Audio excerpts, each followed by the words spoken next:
Are you one of those people who always fail to achieve the goals they set for themselves? You're not alone, so don't worry. Only 8% of people who set goals actually achieve them, according to a University of Scranton study.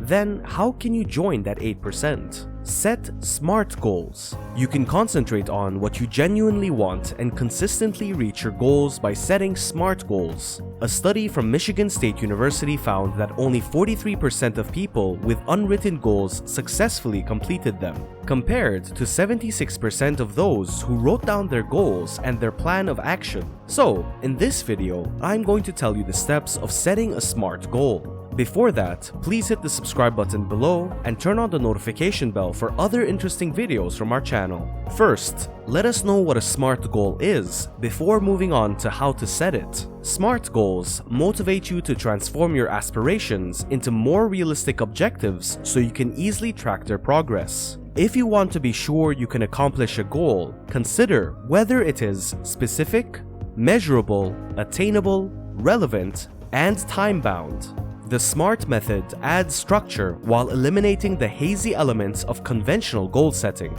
For instance, once you set a goal using conventional methods, the process ends. Your goal is broken down into manageable steps by the SMART process. You might want to think about changing your plan of action if your goal doesn't satisfy every SMART criterion. It is not smart if you have chosen precise, quantifiable goals that are pertinent to your job or interests, but lack the time or resources required to accomplish them.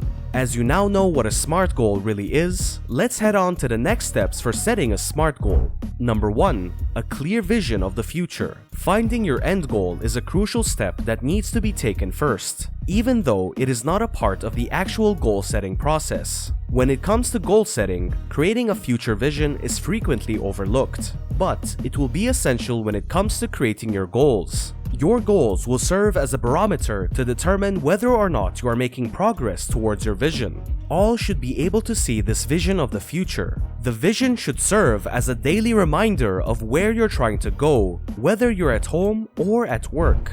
Number 2. Prioritize. Once you've established your future vision, it's time to set priorities. Furthermore, setting priorities is a crucial step that should come before goal setting itself. It is not a part of the goal setting process itself. You'll select 3 or 4 areas to concentrate on in this step. It's okay if these focus areas are broad. We'll get to the specifics soon. You're prepared to start actually setting your goals once you've determined your top 3 or 4 priorities. Make room for 4 or 5 goals for each of the priority areas you've identified. You run the risk of pulling yourself in too many directions at once if you have too many objectives. Number 3. Be specific. Your goals will be open to interpretation if they aren't clear and specific, which will prevent you and/or your team from putting together a concentrated effort to achieve them. Start by posing questions like who is involved, what resources are involved, what is the timeline, which product service is relevant, why is this a goal, and similar ones to help you make your goals more specific. Number 4. Make them measurable. It's time to create KPIs, key performance indicators, for this step. A measurable value that aids in tracking your progress towards your objectives. Making your goals measurable will help you and/or those around you understand what success looks like and what failure looks like. If the goal has been achieved or not by the end of the defined term should be clear. Your goals will become measurable if you give them numbers, dates, percentages, dollars, etc. Another suggestion for developing measurable goals is to take into account both lagging and leading indicators. Leading indicators are a type of predictive measurement that show you how to accomplish a goal. A lagging indicator gauges the outcome or result in the end. A leading indicator might be the proportion of employees who wear masks, and the lagging indicator might be the quantity of COVID-19 cases. Consider your indications as you create your goals. You should aim for a balance between lagging and leading. Number 5. Make them achievable. Achievable goals are frequently used interchangeably with the term attainable, and they indicate that your team has a good chance of achieving them. Achievable goals should inspire you and/or your team to perform at their highest level, but they shouldn't be so far away that they demotivate them from even trying. In the end, there ought to be a clear path towards achieving that objective. Number 6, make them relevant. A great way to completely demotivate yourself and/or your team is to set irrelevant goals. They must be pertinent to their position within the organization if they are to inspire and motivate people to achieve their goals. Giving your human resources department sales targets is a clear example of an irrelevant goal.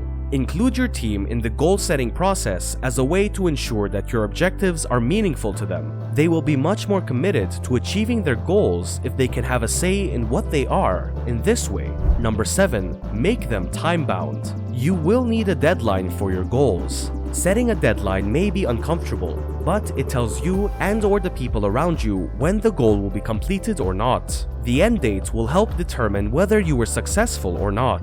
If it's too difficult to look ahead, break your goal down into smaller pieces and shorten the timeline. Give your team and yourself the chance to achieve more frequent updates and shorter-term victories. Number 8, gather input and consensus. This step will be essential if you're using the SMART goal setting process in a group. Giving your employees a voice and the chance to participate in the process will increase their commitment to it. Additionally, it's likely that your employees will be able to identify problems with the objectives. There may not be enough resources to accomplish the objectives. The numbers may not be realistic enough, or they may not be pertinent enough.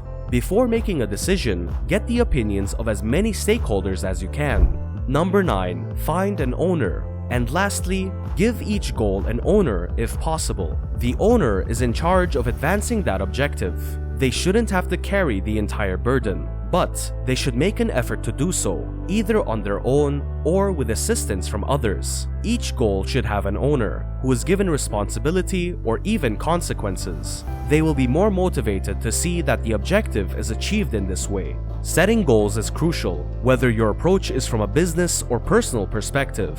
Setting goals will help you determine whether the actions you're taking are supporting your long-term vision and will serve as your ultimate yardstick for success or not. So, make sure you follow the steps above for setting a SMART goal. So that's the end of the video. Make sure to like the video, subscribe to our YouTube channel, and press the notification bell so you never miss out on our next videos. Until the next video, take care.